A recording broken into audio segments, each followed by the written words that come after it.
Tus hijos necesitan la ley de Dios, pero no puedes pedirle a la ley que haga lo que solo la gracia puede hacer.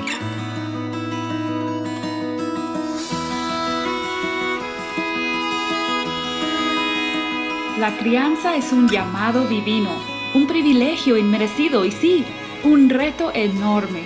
Somos pecadores, criando a pecadores, pero no tenemos que andar solos. Hola, soy Susie Bixby y este es el podcast de Crianza Reverente. Te invito a que caminemos juntos hacia una crianza que exalta a Dios.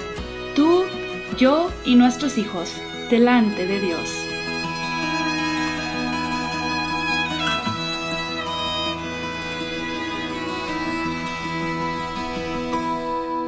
Hemos llegado al capítulo 3 del libro La crianza de los hijos, y como te habrás dado cuenta por la frase que escuchaste al comienzo del episodio, este capítulo habla sobre la ley.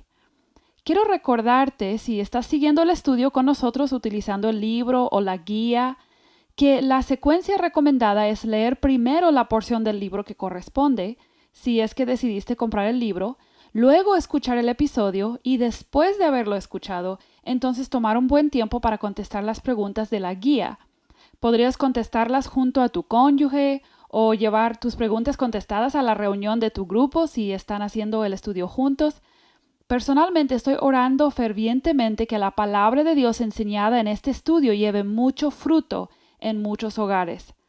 Regresando a nuestro tema de hoy, esta palabra ley provoca muchas ideas en nuestras mentes, probablemente. El autor presenta varios escenarios en las primeras páginas del capítulo en los cuales los padres interactúan con la conducta de sus hijos de diferentes maneras, pero en cada situación están confiando en algo para hacer un cambio en sus hijos. De hecho, siempre es así para todos los padres. Cuando lidiamos con conducta, palabras y actitudes de nuestros hijos, cuando les hablamos sobre lo que deben y no deben hacer, siempre estamos actuando en base a la confianza. La gran pregunta es ¿en qué confiamos para lograr transformación en la vida de nuestros hijos? Citando al autor, dice, la herramienta en la que has depositado tu confianza no solo será la herramienta que usarás cuando tu hijo necesite cambiar, sino que será el lente a través del cual evalúes a tus hijos. El simple hecho es que muchos de nosotros como padres estamos esperando que la ley haga una obra en nuestros hijos. Pensamos que las reglas tienen poder y las aplicamos y las imponemos como si fuéramos dictadores quizás. Y no entendemos qué pasó cuando nuestros hijos todavía quieren hacer lo malo, cuando no cambian, cuando tenemos que decir lo mismo 1000 veces. Nos enojamos, nos frustramos, ponemos más reglas, pero no funciona. ¿Qué está sucediendo? Estamos esperando algo de la ley que no fue diseñada para hacer. Si las reglas tuvieran poder para transformar a nuestros hijos, Jesús no hubiera tenido que morir por ellos. Es así de simple. La ley tiene su función, pero no tiene el poder de transformación. ¿Por qué existe la ley entonces?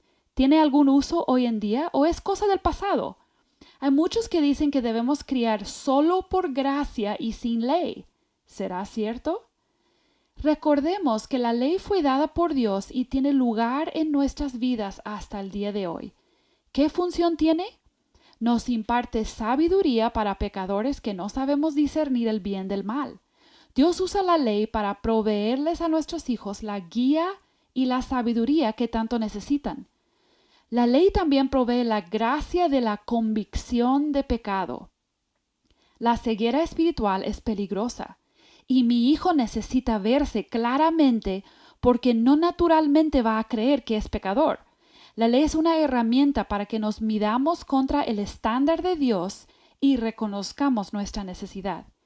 Pero la ley tiene una gran limitación y aquí está la clave para que los padres utilicemos esta herramienta de manera correcta en nuestras vidas personales y en la crianza. La ley hace un muy buen trabajo para exponer el pecado de tu hijo, pero no tiene poder para librarle de ese mismo pecado. No puede crear cambio. Si los padres queremos ser agentes de cambio en la vida de nuestros hijos, necesitamos más que la ley y las reglas. Necesitamos la gracia. Sin la intervención de la gracia divina, nuestros hijos no serán quienes deberían de ser, ni harán lo que deben hacer. Si el pecado es el problema real de nosotros y nuestros hijos, la ley no tiene poder para vencer ese problema. Solo la gracia de Dios, manifestada en Jesucristo, tiene poder sobre el pecado. Así que debemos buscar que todo lo que hagamos como padres sea para encaminar a nuestros hijos hacia la presencia y las promesas de la gracia de Dios. Somos llamados a predicar y modelar el Evangelio de la gracia de Cristo diariamente en nuestros hogares.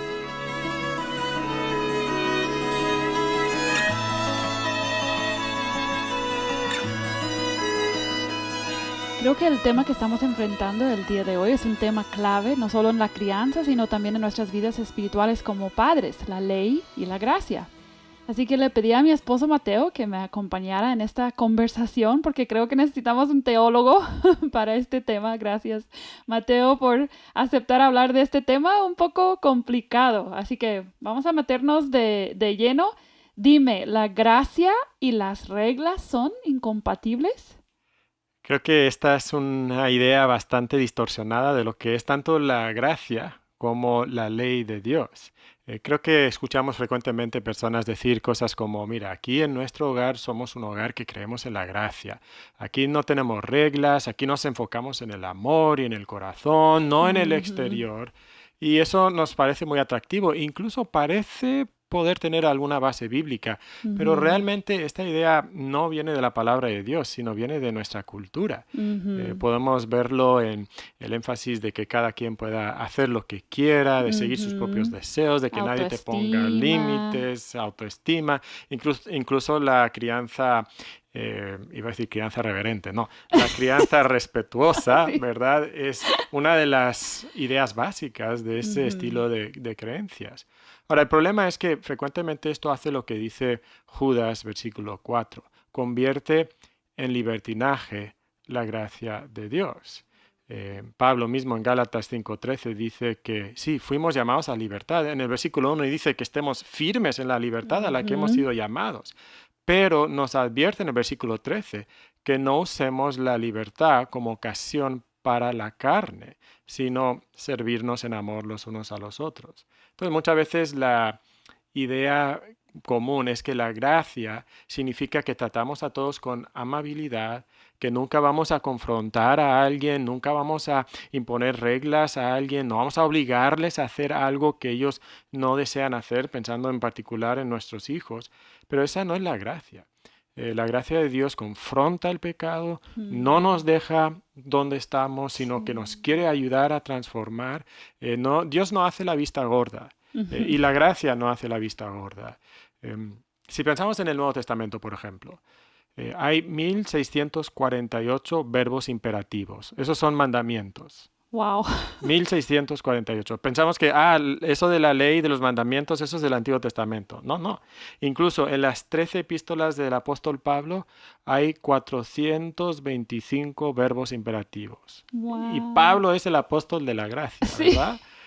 Pero es que no hay un conflicto directo y esencial entre ley o reglas y gracia. Ahora, sí tenemos que pensar en cómo funciona. Y Pablo mismo dedica tiempo a hablar de esto. Nos dice, por ejemplo, en 1 Timoteo 1:8, pero sabemos que la ley es buena si uno la usa legítimamente. Entonces, pues, ¿cuál sería el uso legítimo?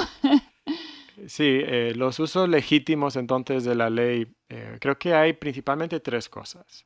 Primero, en ese mismo pasaje donde nos dice que debemos usar la ley legítimamente, el siguiente versículo dice que la ley no fue dada para el justo, sino para los transgresores y desobedientes, y luego sigue hablando un montón de tipos de pecados. Entonces entendemos que la ley está dada para limitar el mal de las personas que no pueden controlarse, que son esclavas del pecado, impone consecuencias. Entonces es una limitación y podríamos decir incluso una protección. protegernos de los extremos. Como las leyes de una ciudad, o sea, de un país. Sí, los límites de velocidad, por ejemplo, en las Ajá. carreteras. Y que no puedes robar. Y qué te sucede si robas. Y te sucede algo peor si robas con pistola y así. O sea, es para limitar la maldad. Exacto.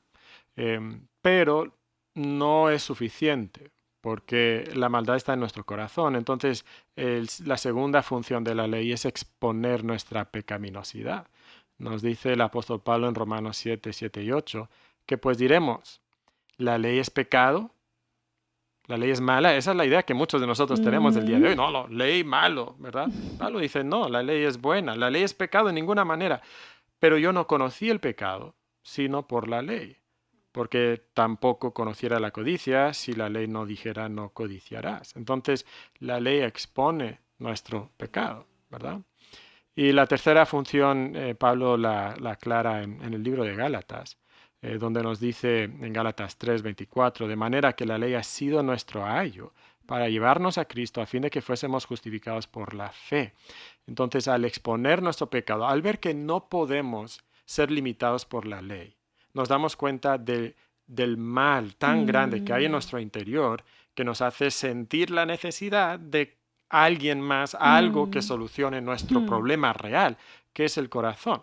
Entonces nos damos cuenta que cambiar nuestro corazón nunca ha sido una función de la regla o de la ley, según la palabra de Dios.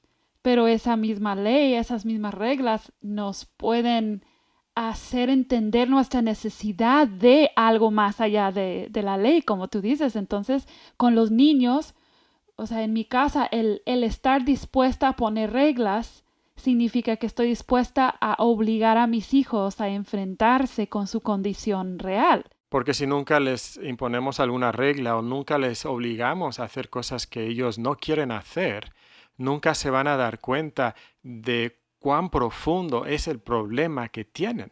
Porque siempre hacen lo que quieren, siempre les damos lo que ellos quieren. Incluso cuando usamos ciertas estrategias para manipularles o distraerles, que es una de las tendencias en la crianza ahora mismo. No, Sí. no vayas a disciplinar a tu hijo, sino distrae a tu hijo con alguna otra opción. O usa tu mayor capacidad intelectual y emocional para manipularlo, para cambiar sus deseos en lo que tú quieres que haga. Pero realmente no estamos llegando al problema real, que es su corazón. Estaba pensando en un ejemplo de esto, y esto pudiera o no reflejar la realidad de nuestro hogar. Pero el uso de la tecnología y el Xbox, vamos a decir, pues pasar demasiado tiempo en el Xbox no es sano para ningún niño. Entonces, Incluso el mundo reconoce eso, ¿verdad? O sea, claro. eso es un hecho. Entonces, ponemos límites. Entonces, quizás decimos, mira, solo puedes jugar el Xbox 1 hora. Pues Esa es una ley, esa es una regla. es una regla, es un límite para protegerle, para que Sí. no se vuelva adicto a eso y las consecuencias que puede traer en su vida. Esa es como una de las funciones de una regla o una ley. Claro. Entonces, ¿qué sucede? Bueno, otra vez, ¿pudiera reflejar la realidad o no? Llegas 3 horas después y te das cuenta que tu hijo sigue jugando, aunque le habías dicho 1 hora. Entonces hablas con él, le dices, mira, te dijimos 1 hora. El día siguiente pasa lo mismo. Entonces impones una consecuencia, puede ser algún tipo de castigo, o vamos a decir que en este caso dices, mira, mañana tú no puedes jugar Xbox. Como consecuencia de no haberte controlado Porque y no no has haber acatado obedecido. la regla. Mañana no puedes jugar, perdiste tu tiempo. Y luego sales de compras y regresas y te das cuenta que cuando estuviste fuera aprovechó para jugar Xbox y pensó que no te darías cuenta, pero te das cuenta. Ok. En ese momento tenemos una oportunidad muy grande. Ujú. Y lo que estamos detectando es que el Xbox es un ídolo muy, muy grande para nuestros hijos, o nuestro hijo, que está dispuesto a desobedecer, que está dispuesto a manipular, a esconderse, a hacer cosas que no debería de hacer. Entonces, aquí nosotros vemos su corazón. Y ahora tenemos la oportunidad de trabajar en su corazón para tratar con el problema real, que es esa idolatría que tiene por el videojuego. Y estoy pensando, el hecho de que se haya pasado su tiempo el primer día pudo haber revelado como un descuido, pues una falta de poner demasiada atención. Pero el hecho de que lo haga cuando está totalmente prohibido, eso revela otro nivel de idolatría en su corazón, porque hay niños que simplemente no vigilan el reloj. Entonces, es que no me di cuenta que me pasé del tiempo. Ok, bueno, eso puede ser cierto, Buena excusa. aunque pues sabemos que a veces no. Pero el hecho de que lo haga abiertamente desobedeciendo, ahora eso, como tú dices, nos da una oportunidad más grande de ver esa rebeldía en su corazón. Y entonces la solución que él necesita no necesariamente es más reglas. O sea, quizás él necesite que le quitemos el Xbox un tiempo indefinido porque ya sabemos que es un ídolo, pero es más allá de eso. Es una oportunidad de ayudarle a él a ver el control que esa cosa tiene, y no tiene que ser el Xbox, ¿verdad? O sea, para cada niño es algo diferente, pero el control que tiene sobre su corazón como un ídolo está revelando su rebeldía. Entonces tenemos la oportunidad de apuntarle a Cristo. Y si solamente imponemos consecuencias y solamente imponemos más reglas, no vamos a solucionar el problema, porque las consecuencias y las reglas no cambian el corazón. Y es ahí donde tenemos que aplicar la gracia de Cristo y ayudarla a entender. Sí, necesita ser una persona más disciplinada, necesita entender los efectos que puede traer demasiado Xbox o videojuego a su vida, pero lo que necesita realmente ver es la importancia de Cristo y la hermosura de Cristo y cómo el Evangelio puede cambiarle, y ver que hay otras cosas de mayor significado al que debe, con las que debe invertir su tiempo y su vida para eso, para vivir para la gloria de Dios, no para alcanzar el siguiente nivel del juego que esté jugando en ese momento. Entonces, pues hablemos en la práctica, reglas en la casa. ¿Hay beneficios o qué beneficios tiene el establecer ciertas reglas en la casa? Pues estaba haciendo una lista rápido hace un rato de cuáles son los beneficios de las reglas en el hogar. Y déjame nada más leer lo que anoté. Las reglas instruyen en el comportamiento bueno y malo para nuestros hijos, protegen a nuestros hijos de sus propios deseos e inmadurez, les ayuda a entender el principio de acción-consecuencia, que si hacen algo impone consecuencias o trae consecuencias a sus vidas, les enseña el principio de sumisión, porque siempre vamos a estar bajo la autoridad de Dios y también bajo la autoridad de otras personas, ¿no? En el trabajo, en el gobierno, pero les ayuda a desarrollar disciplina en su propia vida. Cuando nosotros les exigimos cierto comportamiento, poco a poco eso va echando raíces en su vida y ellos lo van a empezar a hacer por inercia propia. También les ayuda a madurar, preparándoles para una vida sin reglas. Nunca estaremos completamente sin reglas, pero van a llegar a ser adultos donde no habrá alguien diciéndole no juegues Xbox más de 1 hora al día, ¿verdad? Entonces, bueno, a lo mejor la esposa. quizás sí, Eso es ¿verdad? otra cosa. Otro beneficio, ya lo hemos mencionado, expone su corazón malvado y entonces les obliga a reconocer su profunda necesidad de Cristo y del cambio que Cristo puede traer en sus vidas. Escuchando esta lista de beneficios, entonces creo que cada padre y madre tiende probablemente hacia un extremo o el otro, hacia decir, como tú dijiste al principio, yo tengo un hogar de pura gracia, aquí no hay reglas. O quizás podemos tener la tendencia opuesta y decir, todo lo manejamos por reglas y hay un montón de reglas y pobre del niño que se le olvide la regla número 125, ¿verdad? Entonces creo que estoy pensando ahora que dices todos estos beneficios, creo que quizás podríamos usar la palabra balance, pero no sé cómo definiríamos exactamente el balance, pero es el hecho de que sí debemos tener reglas, pero quizás recordar que como esas reglas no tienen el poder para transformar el corazón, eso me limita mi uso de reglas. ¿Cómo podemos tener una cantidad razonable de reglas, pero cuidarnos de ser extremos en el uso de reglas? Esa es una pregunta muy complicada y va a variar dependiendo del hogar, de los hijos, de los padres. Creo que identificar tu propia tendencia hacia Mm, cuál de los extremos creo que es muy importante.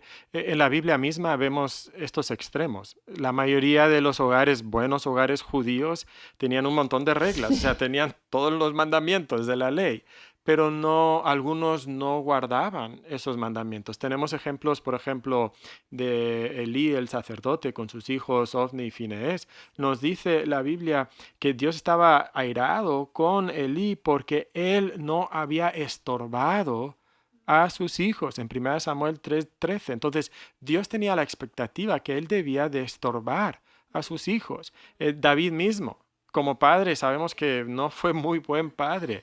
Y dice acerca de Adonías en Primera de Reyes 1:6 que David nunca lo había entristecido en todos sus días.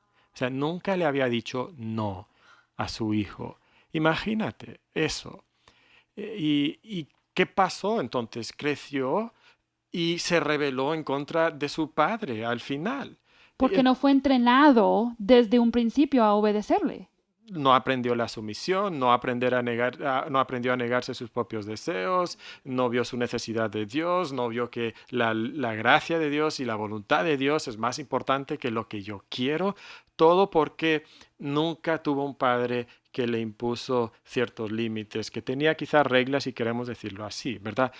Pero las reglas no lo son todo. Y es ahí donde tenemos que tener eso en nuestra mente. Las reglas son una oportunidad de instruir a nuestros hijos y ayudarles a madurar, Entrenar y madre, sí. pero especialmente una oportunidad para llegar a su corazón. Entonces, si yo puedo tener eso en mente, creo que me va a limitar, porque si yo creo que las reglas van a cambiar a mis hijos, voy a tener Voy a muchas reglas, exagerar, sí. claro. Y cada vez que sucede algo, mi respuesta va a ser, ¿qué regla puedo poner para que mis hijos ya no hagan esto? Ujú. Y eso no funciona. O sea, pienso en una mamá que tiene 3 niños chiquitos que siempre se están peleando. Si ella cree que las reglas van a cambiar a sus hijos, ella va a poner muchas reglas acerca de, bueno, a ti te toca 5 minutos y luego a ti te toca 5 minutos. Como no pueden jugar juntos, pues cada uno aparte. Y va a establecer regla tras regla tras regla. Ni ella misma se va a poder acordar de cuál regla les dijo y cuánto tiempo. Entonces, o sea, creo que ahí está la clave. Quizás tenemos que pensar, bueno, yo como mamá pienso, ¿cómo yo creo que Dios trata conmigo? Porque al final tenemos que imitar la crianza, por decir, de Dios hacia nosotros. Dios no me pone regla tras regla a mí simplemente porque Él cree que voy a cambiar con sus reglas. Él primero transforma mi corazón y luego me pide que yo le obedezca. Y entonces si podemos dirigir los corazones de nuestros hijos hacia entender su incapacidad de poder cumplir la ley, pero no aflojar la ley de Dios para que tengan que enfrentar.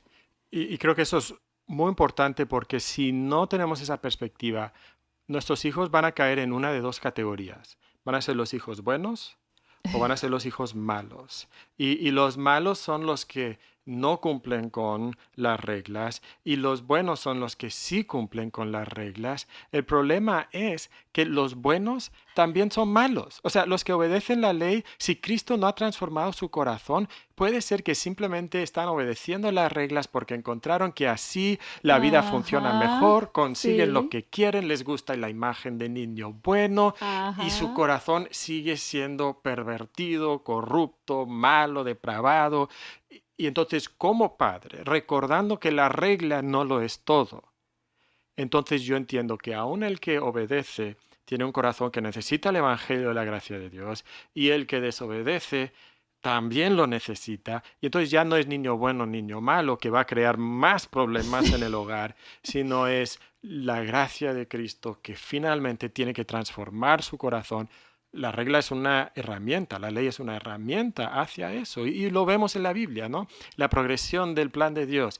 Muchas reglas. Bueno, primero no había ley y era un caos. O sea, leemos los primeros capítulos del libro de Génesis, un caos, ¿no? Luego viene la ley, un montón de leyes. Ahora, ¿por qué? Porque el hombre era inmaduro. Y entonces, en ese periodo de inmadurez, Dios impone el ayo de la ley para llevarnos a la madurez que llega cuando Cristo viene. Y ahora que tenemos madurez, entonces no necesitamos todo el código de la ley de Moisés, pero no estamos sin ley porque estamos bajo la ley de Cristo, nos dice Pablo. Santiago nos dice que tenemos que cumplir la ley la ley real, perdón, que es amar a nuestros prójimos. Y eso entonces ya es algo del corazón, que era imposible bajo solo la ley. Mm, Y esa progresión, esa trayectoria es lo que necesitamos también en nuestro hogar. Cuando sí, nuestros hijos son inmaduros, necesitamos un poquito más reglas, si no, que va a haber caos.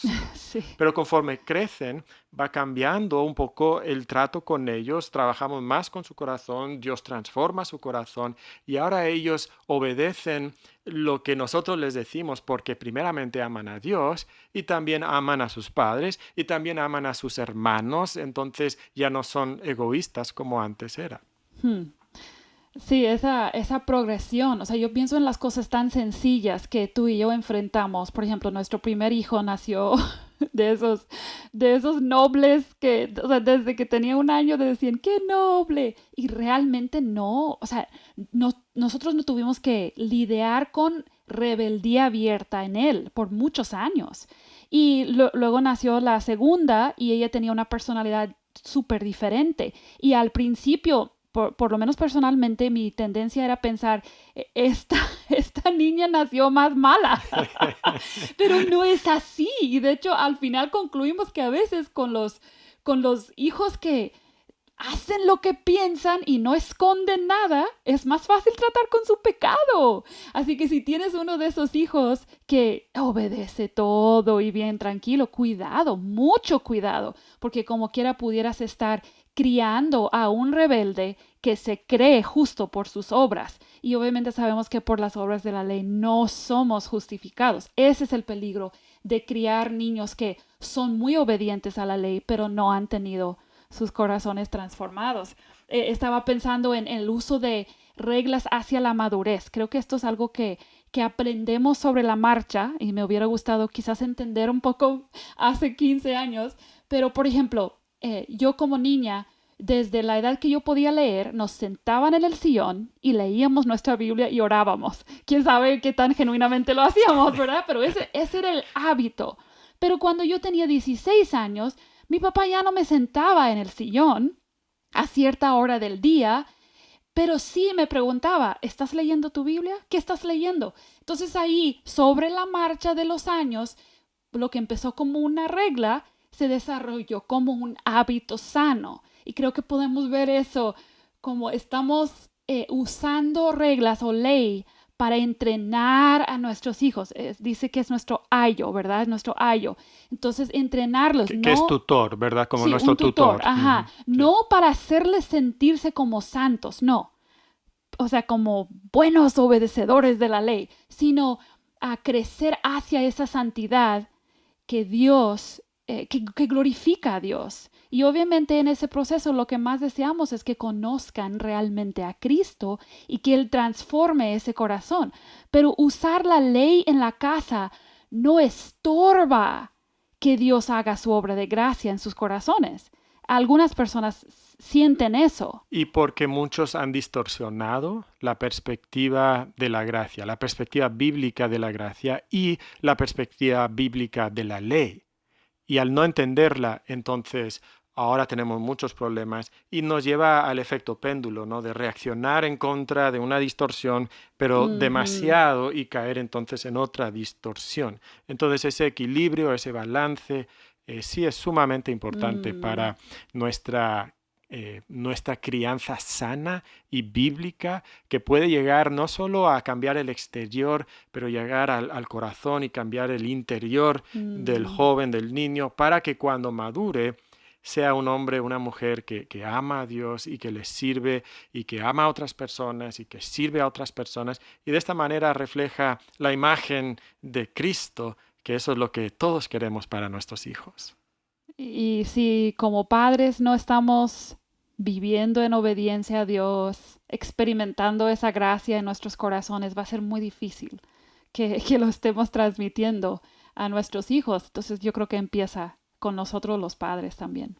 De hecho, si pensamos en las Escrituras, incluso desde el Antiguo Testamento, varias veces en el Antiguo Testamento, Dios expresó a su pueblo que lo que Él deseaba no eran los sacrificios. O sea, los sacrificios eran parte de esa ley, pero eso no era el punto. Dios siempre ha deseado ese quebrantamiento de corazón que lleva hacia una obediencia que está basada en ese deseo de glorificar al Dios que nos creó, que nos salvó y que un día vamos a poder disfrutar con Él para siempre. Así que como padres yo les animo y me animo a mí misma. Siempre tengo que recordarme esta verdad.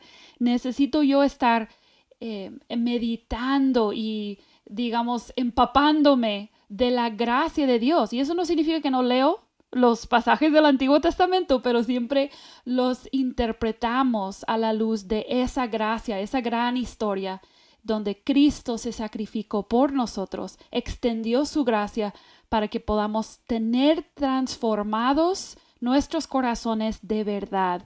No solamente llegar a ser personas que cumplen la ley, sino personas que buscan a Dios de todo corazón. Y yo sé que eso es lo que yo quiero para mis hijos. Yo sé que eso es lo que tú deseas para tus hijos. Así que vivamos la gracia en nuestros hogares y apuntemos a nuestros hijos hacia Cristo, incluso cuando imponemos reglas. Bueno, se nos ha acabado el tiempo. Gracias, Mateo, porque siempre puedo contar con tu colaboración aquí en Crianza Reverente. No sería lo mismo sin ti. Y pues te recuerdo que en la publicación en nuestra página de este episodio está la guía de estudio, las preguntas que tú puedes usar para profundizar, y te animo a que las repases con tu esposo, tu esposa, con tu grupo de estudio, para que podamos siempre estar profundizando más y permitiendo que el Espíritu Santo use su palabra para cambiar nuestros corazones. Que Dios te bendiga mucho esta semana.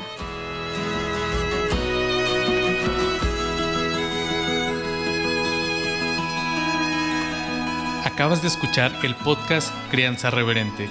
Para escuchar más episodios, leer la transcripción o conocer nuestro blog, entra a la página crianzareverente.com o síguenos en Facebook o Instagram para que no te pierdas ningún recurso.